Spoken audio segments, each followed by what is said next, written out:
भाई मैं अपनी वीडियो को कंटिन्यू करता हूँ सॉल्यूशंस को। तो पार्ट वन के अंदर हम 57 क्वेश्चंस जो है मैथ के सॉल्व कर चुके थे।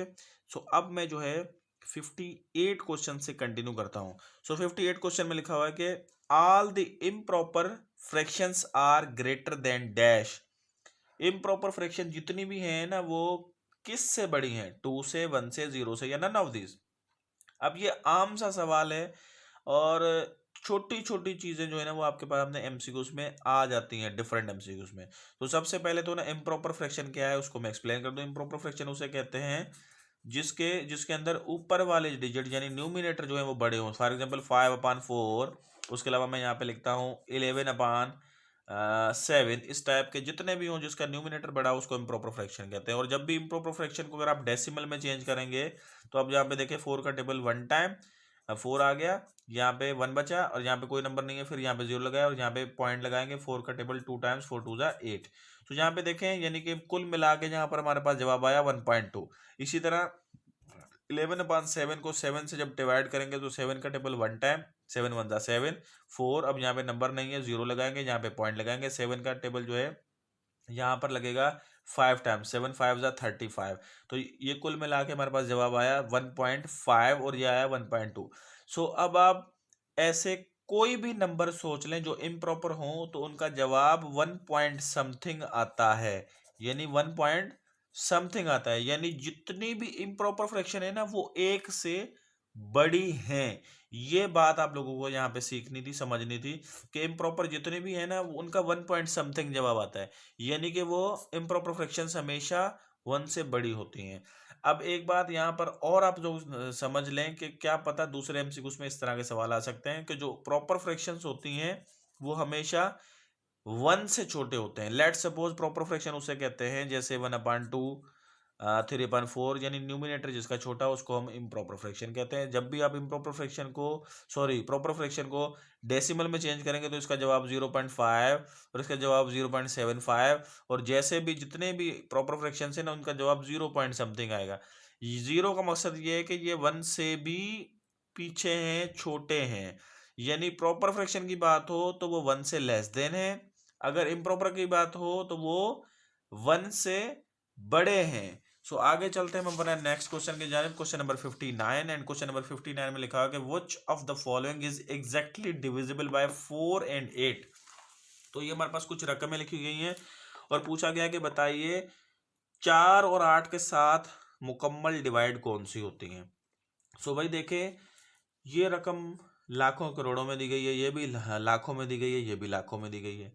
अगर आप मैं एक एक को 4 से फिर 8 से डिवाइड करूं, फिर इसको 4 से 8 से डिवाइड करूं, फिर इसको 4 से 8 से डिवाइड करूं तो कम अज कम मुझे 5 मिनट लग जाएंगे। 5 नहीं तो 4 मिनट तो आराम से लग जाएंगे। इस तरह जो है इस तरह के सवाल आपके पास एमसीक्यूज में आ जाएं तो आपके पास एक जो है ना इनके शॉर्टकट वेज होना चाहिए। आपको 4 और 8 जो टेबल है इसके बिना डिवाइड किए आपके पास रूल के मुताबिक, अगर आपको याद है टेस्ट डिविजिबिलिटी इस टॉपिक को कहते हैं, यानी आपके पास 4 और 8 या उसके अलावा और भी बहुत सारे टेबल्स हैं, उसके अगर आप लोगों को शॉर्टकट वेज याद हैं तो आप with in seconds finger tips पर इसको आप सॉल्व कर सकते हैं। अदरवाइज आप इसको डिवाइड करेंगे तो 4 से 5 मिनट कहीं नहीं गए। अब आप रूल सुनिए कि किसी भी नंबर के ऊपर 4 का रूल ये है कि 4 का टेबल बिना डिवाइड किए हमें कैसे पता चलेगा कि 4 डिवाइड करेगा या नहीं करेगा। जैसे ये नंबर है ना हमारे पास इतने बड़े बड़े हैं, हम कैसे पता चलेगा कि 4 डिवाइड करेगा। 4 का रूल ये है कि किसी भी नंबर के राइट साइड पर 2 जीरो हों तो उसको 4 तकसीम कर जाएगा पूरा पूरा। लेट सपोज मैं यहाँ पे लिखता हूँ 10,000। आपसे पूछा जाए 10,000 को 4 डिवाइड करेगा, यस करेगा क्योंकि यहाँ पे राइट साइड पे 2 जीरो हैं। अच्छा 4 अगर राइट साइड पे 0 ना हो, लेट सपोज इस तरह की रकम हो 2415,748। भाई ये इतनी बड़ी रकम है, अब कैसे पता चलेगा 4 इसको तकसीम करेगा या नहीं करेगा। इसके हम यहाँ पे राइट्स वाले 2 नंबर सिर्फ देखेंगे कि वो 4 से तकसीम हो रहे हैं या नहीं हो रहे। तो देखिए 4 का टेबल इसके ऊपर 1 दफा, 4 का टेबल इसके ऊपर 2 दफा, यानी बाकी सबको छोड़ा हमने इन 2 नंबर्स को देखा कि 4 का टेबल पूरा पूरा लग रहा है। इट मींस कि इसके ऊपर 4 का टेबल लग जाएगा। तो 4 का रूल क्या हुआ, राइट साइड पे 2 जीरो आने चाहिए, या राइट साइड के 2 नंबर जो है वो पूरे पूरे जो है तकसीम होने चाहिए 4 के साथ। तो ये है 4 का रूल। सो नेक्स्ट आते हैं 8 का रूल। सो 8 का रूल ये है कि अगर आपके पास राइट साइड पर 3 जीरो आ जाएं, मिसाल के तौर पे आपसे पूछा जाए कि 10,000 क्या 8 से डिवाइड होता है? यस होता है, क्योंकि इसके राइट साइड पर 3 जीरो हैं, 8 से डिवाइड हो जाएगा। अगर आपके पास एक रकम आती है, इतनी लंबी रकम आ जाती है, मिसाल के तौर पे 24 से 15 फिर 748, यानी ये होगी इकाई दहाई सैकड़ा हजार 10,000 लाख 10 लाख 24 लाख 15,748, इतनी बड़ी रकम कौन डिवाइड करेगा? सो आप देखें इसके राइट साइड वाले 3 डिजिट यानी यूनिट, टेंस एंड हंड्रेड्स वाले जो 3 डिजिट है वो 8 से डिवाइड होते हैं। तो हम यहाँ पे डिवाइड का लगा देंगे कि भाई 8 से इसका टेबल लग रहा है। सो यहाँ पर आप लगा के देख ले, 8 का टेबल आई थिंक इसके ऊपर नहीं लगेगा। सो अगर लगेगा तो आप यहाँ पे राइट लगा देंगे, यहाँ पे नहीं लगेगा। सो इतनी इतनी बड़ी बड़ी रकमें सिर्फ और सिर्फ हमारे पास यहाँ पे क्या है, यहाँ पर जीरो वाली रकमें नहीं है। सो यहाँ पर हमने क्या करना है, अगर 4 का टेबल लगाना है तो इन 2 को चेक करना होगा, अगर 8 का चेक करना है तो इन 3 के और चेक करना है। लेकिन यहाँ पर आप 4 चेक करें, 4 का टेबल इसके ऊपर भी लग रहा है, इसके ऊपर भी लग रहा है, इसके ऊपर भी लग रहा है। अब आते हैं, हमसे सवाल ये पूछा गया है कि कौन सी रकम है जो 4 से भी पूरी पूरी तकसीम हो रही है, 8 से भी हो रही है। 4 से ये भी हो रहा है, 4 से ये भी हो रहा है, 4 से ये भी हो रहा है। अब आते हैं 8 के ऊपर। 8 से अगर आप इसको तकसीम करेंगे इन 3 नंबर्स को, तो ये 8 से तकसीम नहीं होंगे। अगर 8 से आप इन 3 को तकसीम करेंगे तो ये भी 8 से तकसीम नहीं होंगे, आप भले करके देख लें। इसी तरह अगर आप 864, ये आखिरी जो मतलब राइट साइड में जो 3 नंबर्स हैं, ये 8 से मुकम्मल तकसीम हो जाएंगे। सो हम यहाँ पे सी पर टिक करेंगे कि ये सी वाला वो वाला नंबर है जो कि पूरा पूरा 4 से भी तकसीम हो रहा है, 8 से भी। अब ये सारा कुछ एक्सप्लेन करने के लिए मुझे इतनी मिनट लगे, अदरवाइज ये वाला सवाल जो है वो फिंगर टिप्स पे होते हैं, with in seconds. Right side के 2 नंबर चेक करने होते हैं 4 के अंदर, और राइट साइड के 3 नंबर चेक करने होते हैं 8 के लिए, अगर जब 8 का टेबल ना लगाना हो, शॉर्टकट वे से हमें देखना हो। सो हम अब अपने मैथ के पोर्शन के लास्ट क्वेश्चन की जानिब आते हैं। सो इसके अंदर लिखा हुआ है the unshaded portion of the figure shows dash fraction. तो बताइए कि जो अनशेडेड पोर्शन है वो कौन से जो है फ्रैक्शन के किस्म को शो कर रहा है। सो हम जो है अभी ही इसी क्लास के अंदर, बल्कि इसी सॉल्यूशन के अंदर मैं आप लोगों को बता के आ चुका हूँ कि फ्रैक्शन के कितने किस्म है, प्रॉपर फ्रैक्शन, इम्प्रॉपर फ्रैक्शन, और तीसरी है मिक्स्ड फ्रैक्शन। सो यहाँ पे प्रॉपर फ्रैक्शन क्या होती है, जिसका न्यूमिनेटर छोटा हो। उसके अलावा इम्प्रॉपर कौन सा, जिसका ऊपर वाला डिजिट बड़ा हो। ठीक है, इस तरह आते हैं। और मिक्स फ्रैक्शन होते हैं 1/1 2 3 होल 4/5, इस तरह होते हैं आपके मिक्स्ड फ्रैक्शन। सो ये फिगर जो है आपकी अनशेडेड जो है वो किसको शो कर रही है, हमसे ये पूछा गया है। सो सबसे पहली बात तो ये कि यहाँ पे हमारे पास फिगर जो है वो हमारे पास क्या है, ये एक सर्किल है, 3 हिस्से हैं और उसके अंदर 2 फिल हैं। ये 2 फिल हैं, यानी कि यहाँ पर हमसे अनशेडेड की बात हुई है, यानी कि अनशेडेड है 1 और टोटल पोर्शन है 3। सो हम यहाँ पे लिखेंगे 1/3। सो यहाँ पर हमारे पास जो है 1/3 ऑप्शन बी में मौजूद है, तो 1 बी वाली ऑप्शन को टिक कर देंगे। और आपसे ये पूछा जाए कि ये फिगर किस जो है टाइप की प्रोपोर्शन है, सो ये जो है 1/3, यानी कि ये प्रॉपर फ्रैक्शन की फिगर है। ठीक है, सो इस तरह जो है हम जो है मैथ का पोर्शन सॉल्व कर लेंगे। सो इस तरह की छोटी छोटी टेक्निक्स होती हैं जो कि आपके पास 5 ग्रेड से लेकर 15 ग्रेड की टेस्ट जो IBA लेगा आपकी अपकमिंग इंशाल्लाह कुछ ही दिनों में। सो आपके पास इस तरह के सवाल दिखने को मिलेंगे। सो अब हम जो है थर्ड मॉक टेस्ट जो IBA की हमारी ग्रेड 5 से लेकर 15 तक हुई है आज, सो उसी के सॉल्यूशन को कंटिन्यू करता हूँ। मैथ का पोर्शन कंप्लीट करने के बाद अब मैं जीके के पोर्शन पर हूँ। सो इसके अंदर क्वेश्चन नंबर 61 में लिखा हुआ था कि longest river of north America.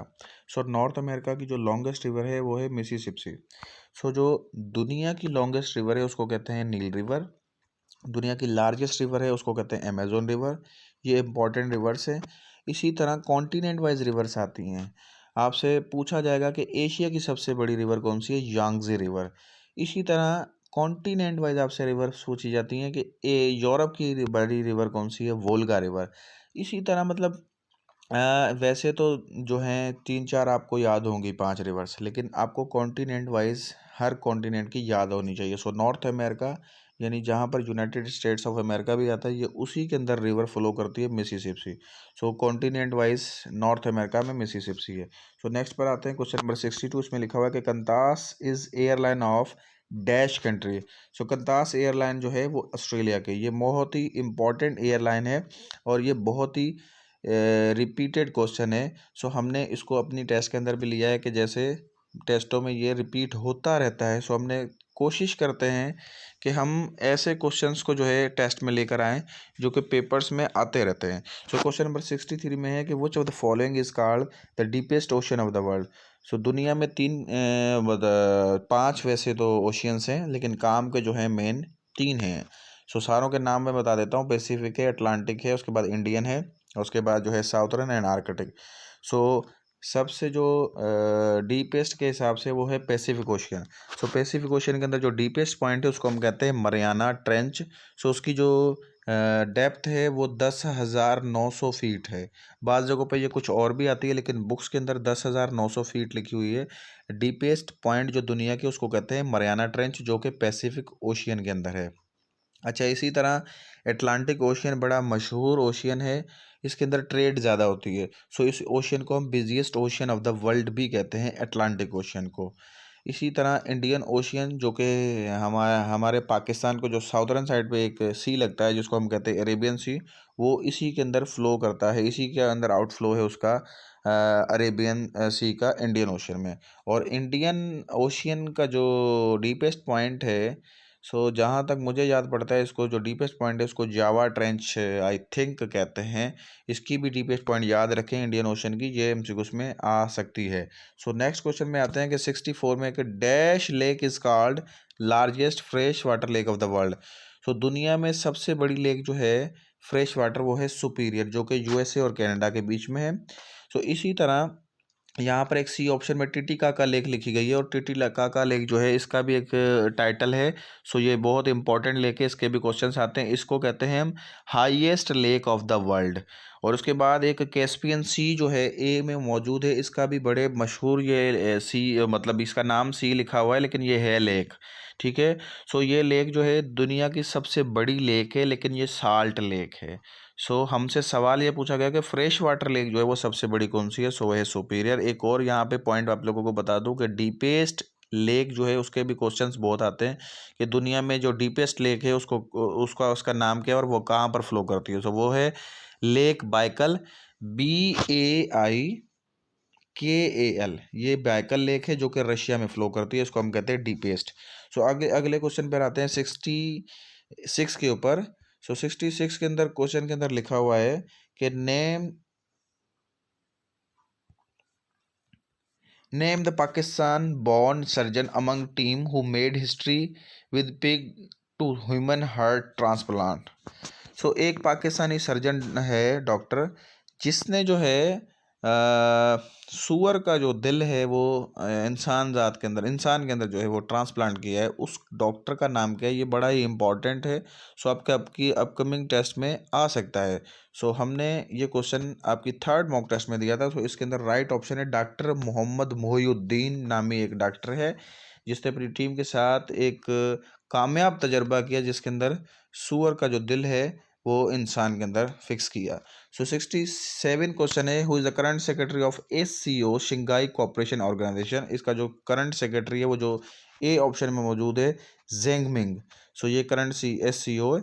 So SCO की भी मीटिंग्स भी हुई थी और हेड ऑफ स्टेट्स की, जिसके अंदर इमरान खान ने पार्टिसिपेट किया था।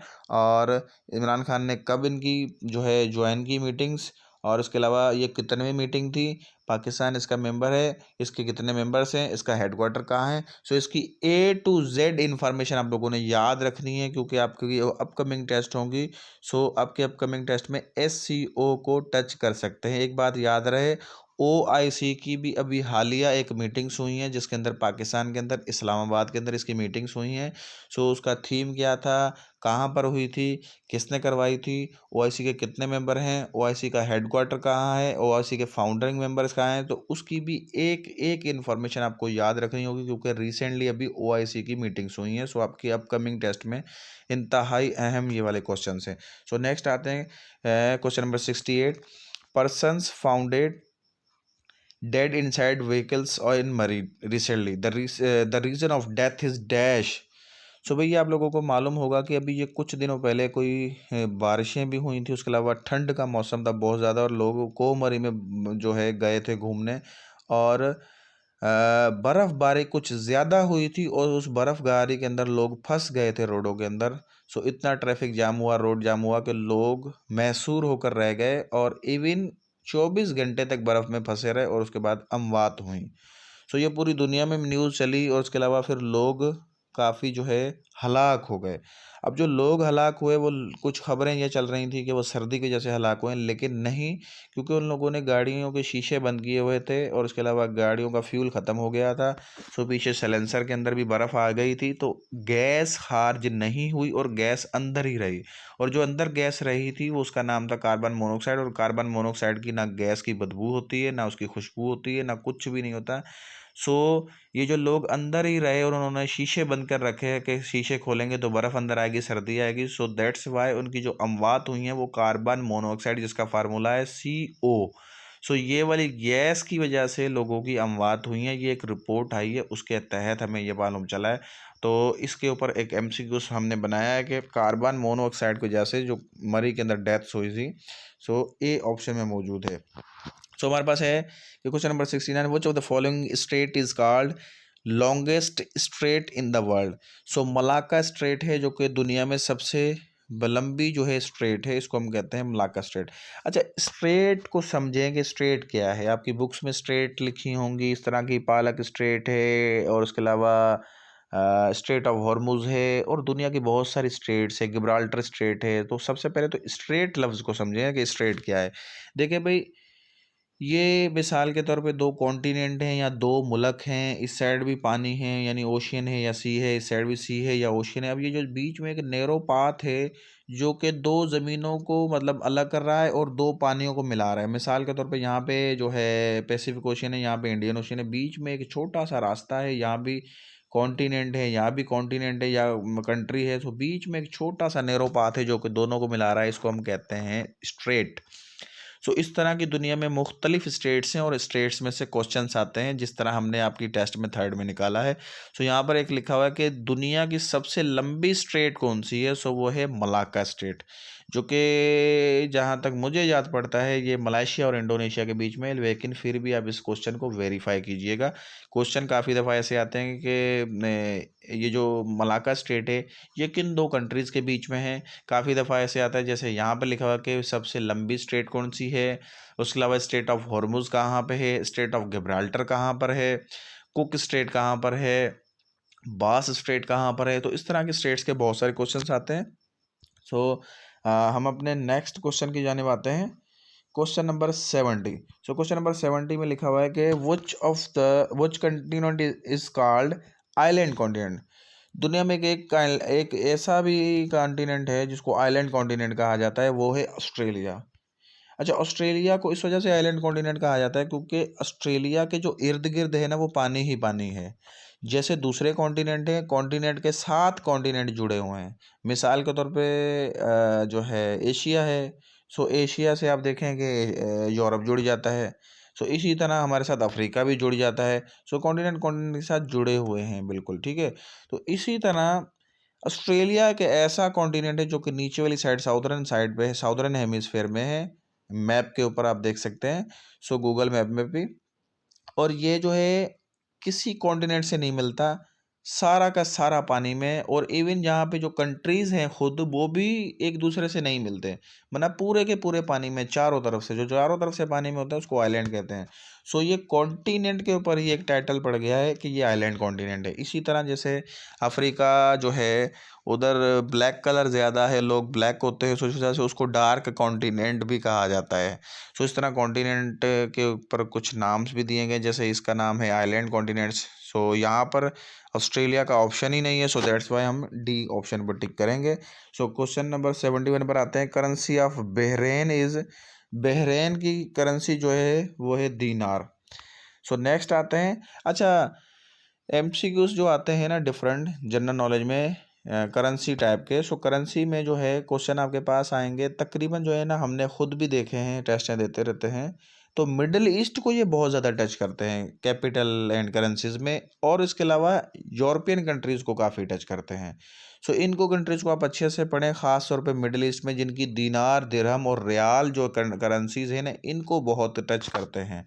और उसके अलावा कुछ यूरोपियन कंट्रीज़ ऐसे हैं जिनकी यूरो और पाउंड के अलावा है, जैसे डेनमार्क है, उसके अलावा पोलैंड है, उसके अलावा जो है फ्रांस जर्मनी के भी आ जाते हैं, यूके इवन उसके भी आ जाती हैं करेंसियाँ कैपिटल। तो कैपिटल और करेंसियाँ तो बहुत मतलब टेस्ट में आते ही आते हैं, कोई ना कोई एक सवाल कैपिटल या करेंसी का होता है। सो हम सारे मुल्कों की तो नहीं याद कर सकते, लेकिन कम अज़ कम उनकी याद लाजमी करें जो टेस्टों में आते रहते हैं।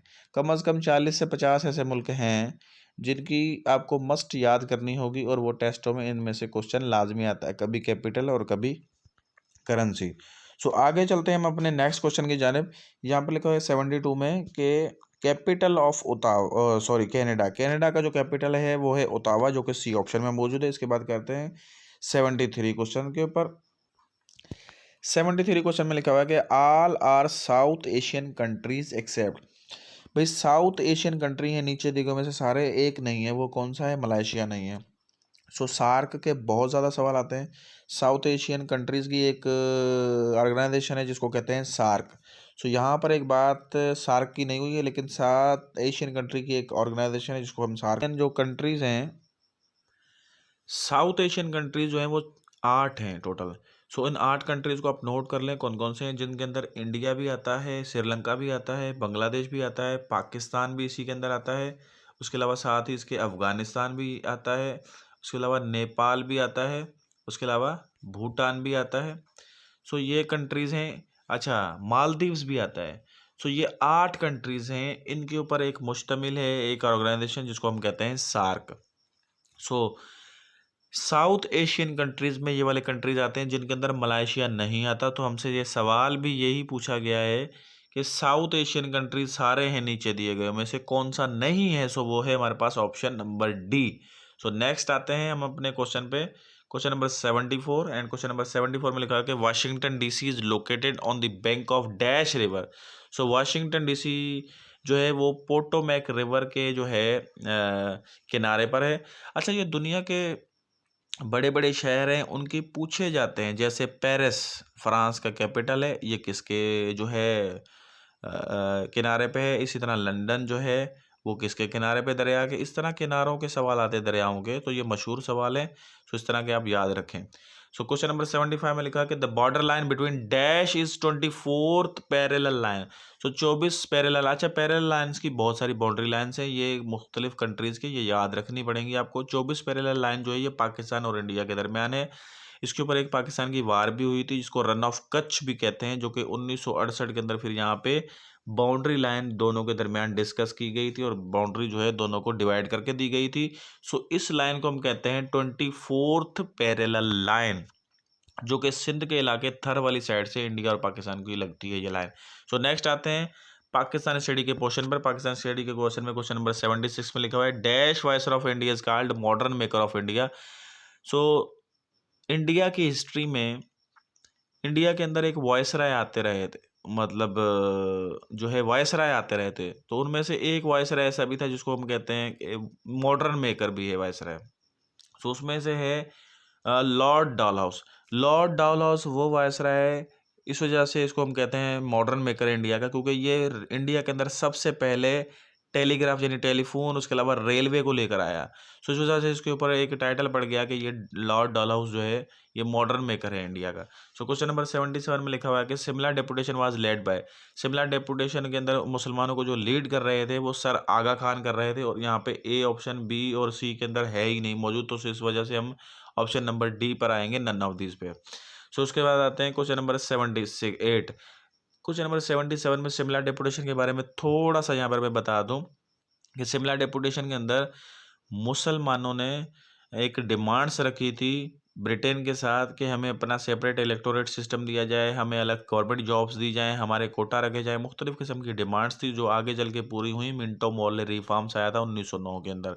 सो शिमला डेपुटेशन के अंदर जो है मुसलमानों को जो लीड कर रहे थे, मुसलमानों का जो वफद था 35 लोगों के ऊपर मुश्तमिल था, जिसको लीड कर रहे थे सर आगा खान। सो यहाँ पर क्वेश्चन के अंदर सर आगा खान था ही नहीं, इस वजह से हमने नन ऑफ दीज को टिक किया। सो नेक्स्ट क्वेश्चन पर आते हैं 78। 78 में लिखा हुआ है कि the province of Bengal was divided into 2 parts on dash. So Bengal एक इंडिया का ऐसा स्टेट और ऐसी जो है बड़ी स्टेट थी जिसके अंदर हिंदू एंड मुस्लिम 50-50% थे। सो यहाँ पर जो है दोनों की डिवीजन हो गई, हिंदुओं को अलग दिया गया और जो है मुसलमानों को अलग बंगाल दे दिया गया। सो बंगाल के जो 2 टुकड़े हुए, एक टुकड़ा हिंदूज के हाथ आया, एक मुसलमानों के हाथ आया। सो इनमें से जो है ये जो बंगाल की पार्टीशन होती है, इसकी डेट जो है एमसीक्यूज की में बहुत आती है, बहुत सवालों में आती है। सो इस वजह से हमने भी आपकी 3rd मॉक टेस्ट में यही जो है क्वेश्चन ऐड किया है। सो 16 अक्टूबर 1906 के अंदर जो है पार्टीशन ऑफ बंगाल होती है। आगे चल के ये पार्टीशन ऑफ बंगाल कैंसिल भी होती है और वो सवाल अलग आते हैं कि पार्टीशन ऑफ बंगाल जो है वो कब होती है। वो 1911 के अंदर होती है, लॉर्ड हार्डिंग का दौर होता है। सो पार्टीशन ऑफ बंगाल जो है वो कैंसिल की जाती है क्योंकि हिंदूज जो है इसके खिलाफ एक मूवमेंट चलाते हैं जिसका नाम है स्वदेशी मूवमेंट। सो ये मूवमेंट क्या है इसके बारे में हम यहाँ पे डिस्कस नहीं करेंगे, लेकिन मैं थोड़ा सा आप लोगों को ओवरव्यू साथ साथ देता जा रहा हूँ। क्वेश्चन नंबर 79 में लिखा हुआ कि first census in India was conducted in. India की हिस्ट्री में जब सब कॉन्टिनेंट होता था, पाकिस्तान इंडिया आज़ाद नहीं हुआ थे, मतलब इंडिया कह लें या सब कॉन्टिनेंट कह लें, सो उस वक्त जो पहली मर्दमशुमारी हुई थी वो 1871 के अंदर हुई थी। अब एक 1881 के अंदर भी हुई थी, एक 1871 के अंदर भी हुई थी। पहली दफा जो मर्दमशुमारी हुई थी इंडिया के अंदर वो 1871 के अंदर हुई थी, जो कि लॉर्ड मेयो ने स्टार्ट की थी, लेकिन वो कंप्लीट नहीं हो सकी थी क्योंकि लॉर्ड मेयो को 1872 के अंदर उनके ऑफिस के अंदर एक कैदी ने जो है सजाए मौत का कैदी था, या मेरे ख्याल से जो है उम्र कैद का कैदी था, उसने उसको उसके जो है ऑफिस में घुस के कत्ल कर दिया।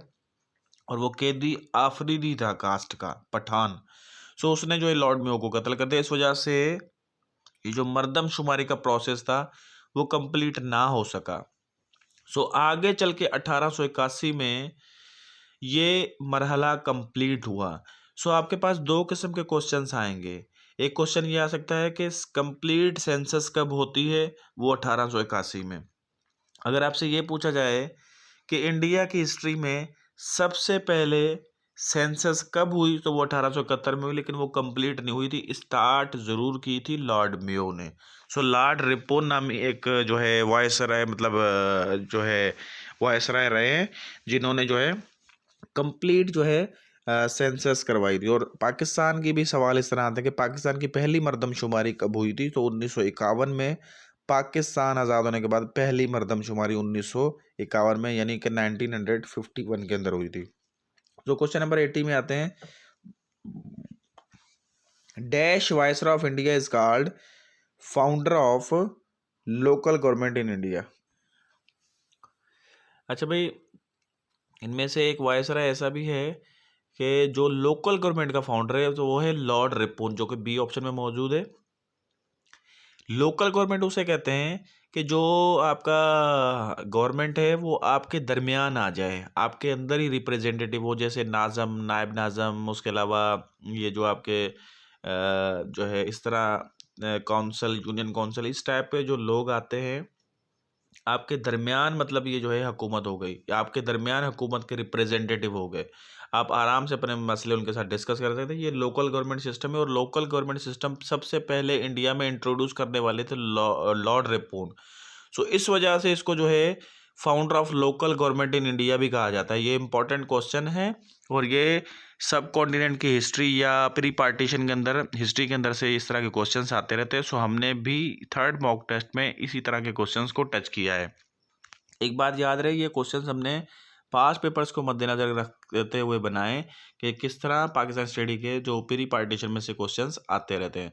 सो नेक्स्ट आते हैं हम इस्लामियात पे, और इस्लामियात के क्वेश्चन नंबर 81 में लिखा हुआ कि फास्टिंग इज कमांडेड इन सूरह बकरा, यानी कि रोज़ा जो है वो फ़र्ज़ तो हुआ है 2 हिजरी के अंदर, लेकिन रोज़ा जो है वो किस सूरा के अंदर फ़र्ज़ होने का हुक्म आया है। तो ये जो है सूरह बकरा के अंदर, सूरह बकरा जो है कुरान पाक की सबसे बड़ी सूरा है, जिसके अंदर 286 आयतें हैं। ये इंपॉर्टेंट क्वेश्चंस हैं, टेस्टों में आते रहते हैं, इवन आयतें भी आती रहती हैं। उसके बाद आते हैं क्वेश्चन नंबर 82 पे, द होली प्रॉफिट परफॉर्म्ड 1 हज इन 10 हिजरी। सो भाई आप वसल्लम ने 10 हिजरी के अंदर जो है पहला हज परफॉर्म किया। हज जो है वो 9 हिजरी पे जो है फ़र्ज हुआ, और पहला जो मुसलमानों का काफ़िला था जो हज परफॉर्म करके आया 9 हिजरी में, वो हज़रत अबू बकर सिद्दीक रज़ी अल्लाह ताला अन्हा की लीडरशिप के अंदर परफॉर्म करके आया हज। ये MCQ ही है, आपसे ये पूछा जाएगा मुख्तलिफ टेस्ट में कि पहला जो हज मुसलमानों ने अदा किया वो किसकी लीडरशिप में था। वो था हज़रत अबू बकर सिद्दीक रज़ी अल्लाह ताला अन्हा की, और हज़रत अबू बकर सिद्दीक जो है आप सल्लल्लाहु अलैहि वसल्लम के काफ़ी करीबी थे, और आप सल्लल्लाहु अलैहि वसल्लम से सिर्फ 2 साल छोटे थे। ये जितनी भी चीज़ें मैं बता रहा हूँ ये पास पेपर्स के MCQs ही हैं। सो आगे चलते हैं हम क्वेश्चन नंबर 84 पे, dash number of Muslims Ansars were martyred in the battle of Badr. Battle of Badr में टोटल जो है 313 मुसलमानों ने जो है वो पार्टिसिपेट किया था, उसके अंदर 14 मुसलमान टोटल शहीद हुए थे। अब यहाँ पर ये पूछा गया है कि अंसार जो थे उनकी तादाद कितनी थी। अंसार उसे कहते हैं जो हेल्पर होते हैं यहाँ पे रहने वाले, और मुहाजिर उसे कहते हैं जो आप सल्लल्लाहु अलैहि वसल्लम के साथ जो है मक्के से मदीना की तरफ हिजरत करके आए। सो इसके अंदर जो थे 14 लोगों में 6 मुहाजिर थे और 8 अंसार थे जो शहीद हुए थे। तो हमसे यहाँ से अंसार की तादाद पूछी गई है, तो हम यहाँ पे सी ऑप्शन पर टिक करेंगे। इसी तरह हम क्वेश्चन नंबर 85 पर आते हैं, the third righteous खलीफ Hazrat Usman was मार्टियर्ड in dash month of Islamic year. तो भाई जो तीसरे खुलफा राशिदीन हैं वो जुल्हज 18 जुल्हज पे जो है शहीद किए जाते हैं।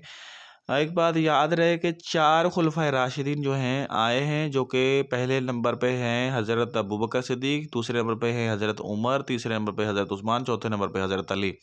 इन चारों खुलफाए राशिदीन में से 3 खुलफाए राशिदीन को शहीद किया गया है, एक सिर्फ अपनी मतलब उनकी जो है डेथ खुद हुई थी, जिनमें से वो है हज़रत अबू बकर सिद्दीक, जो कि गालिबन जमादुल सानी के अंदर जो है उनकी डेथ होती है, वो भी 22। सो बाकी जो है उनकी डेट्स आती हैं MCQs में, वो मैं बताता हूँ, आप लोगों ने नोट करनी है।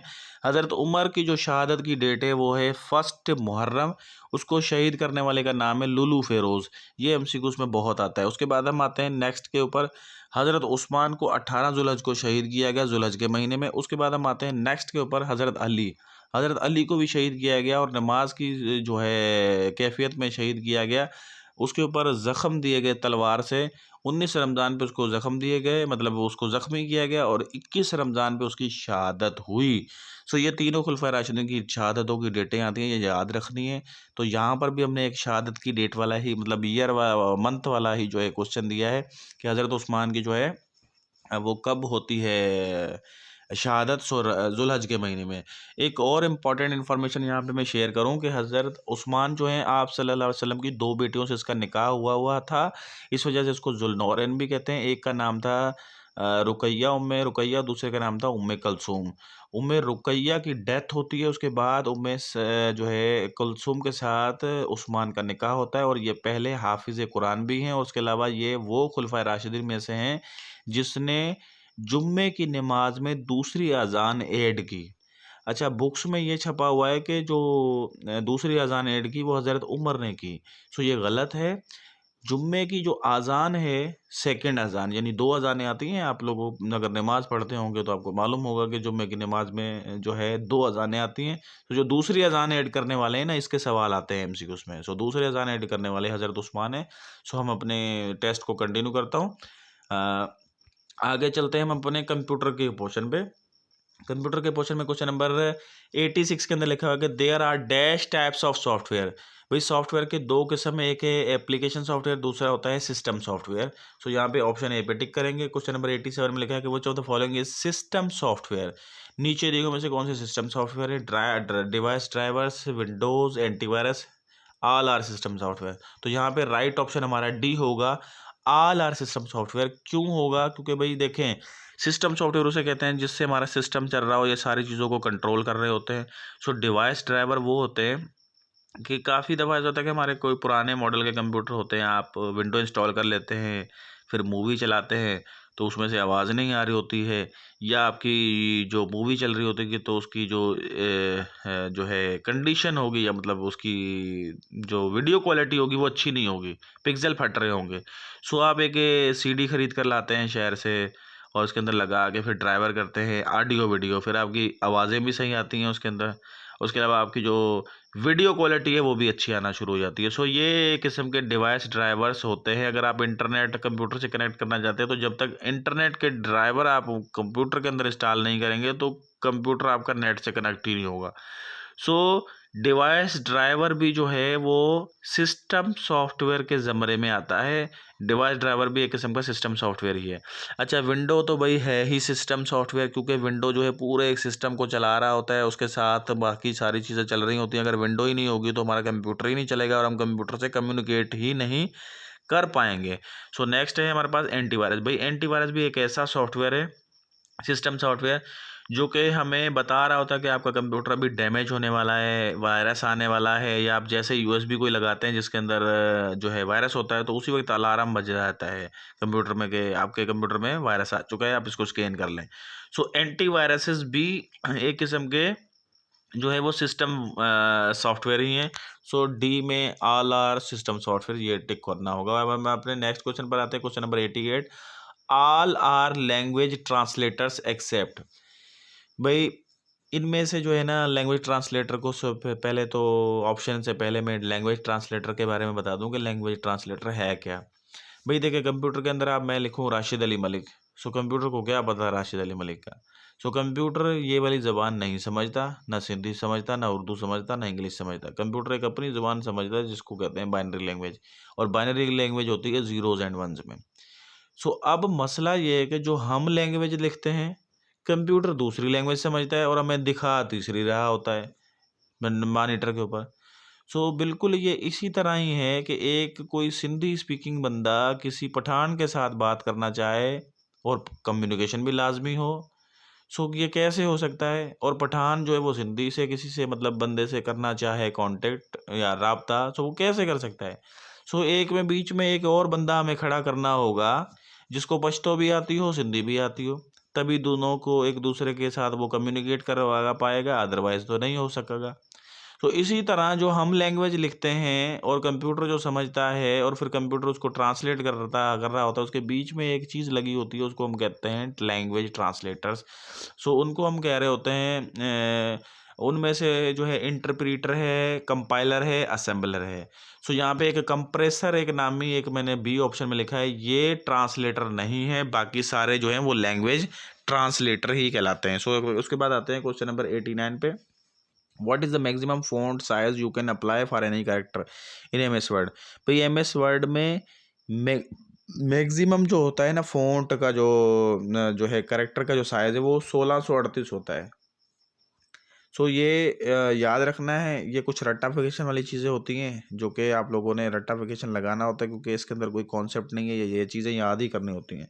सो क्वेश्चन नंबर 90 है कि what is the extension of files created in MS Word 97/2003। सो भाई MS वर्ड जो 1997 से लेकर 2003 तक रही है, उसकी फाइल एक्सटेंशन क्या थी? भाई ये जो फाइल एक्सटेंशन सिस्टम है कि आपकी जो फाइल्स होती हैं, अगर आप MS वर्ड में काम कर रहे हैं तो आपकी एक फाइल सिस्टम होता है जिसको हम कहते हैं डॉक्स। सो ये डॉक्स होते हैं ना, डॉक्यूमेंट्स होते हैं। सो इस वजह से DOCX या XLS, ये XLS तो भाई एक्सेल वाली शीट्स होती है, MS एक्सेल। सो ये उसकी फाइल एक्सटेंशन सिस्टम है। PPT भाई पावर पॉइंट की होती है। इसी तरह हमारे पास .doc और .docx ये दोनों आपको कंफ्यूज करेंगी। लेकिन एक बात याद रहे कि 2007 वाली जो एमएस वर्ड है उसका फाइल एक्सटेंशन सिस्टम है DOCX। लेकिन 2003 और 1997 से लेकर 2003 वाली जो एमएस वर्ड है उसका जो फाइल सिस्टम है वो है .doc, यानी ऑप्शन बी में जो मौजूद है ये आपका राइट ऑप्शन होगा। सो ये थी भाई हमारी थर्ड मॉक टेस्ट, और जो पार्ट मैंने इस टेस्ट में निकाले थे सो इसको मैंने तफसीली जो है एक्सप्लेन कर चुका हूँ। बाकी जो पार्ट इसके रहते हैं वो सर मोहम्मद उवैस करनी साहब इसके ऊपर जो है इसी तरह सॉल्यूशन बनाकर अपलोड करेंगे, उसको ज़रूर देखिएगा, जिसके अंदर वो एवरीडे साइंस और इंग्लिश को एक्सप्लेन करेंगे। सो इंशाल्लाह हमसे टच में रहिएगा। इसी तरह हम हर 10 दिन के बाद जो है इसी तरह की मॉक टेस्ट करवाते रहेंगे और आपको ढेरों ढेर फ़ायदा होता रहेगा। सो हमारी नेक्स्ट टेस्ट तक वेट कीजिए। तब तक के लिए अल्लाह हाफिज़।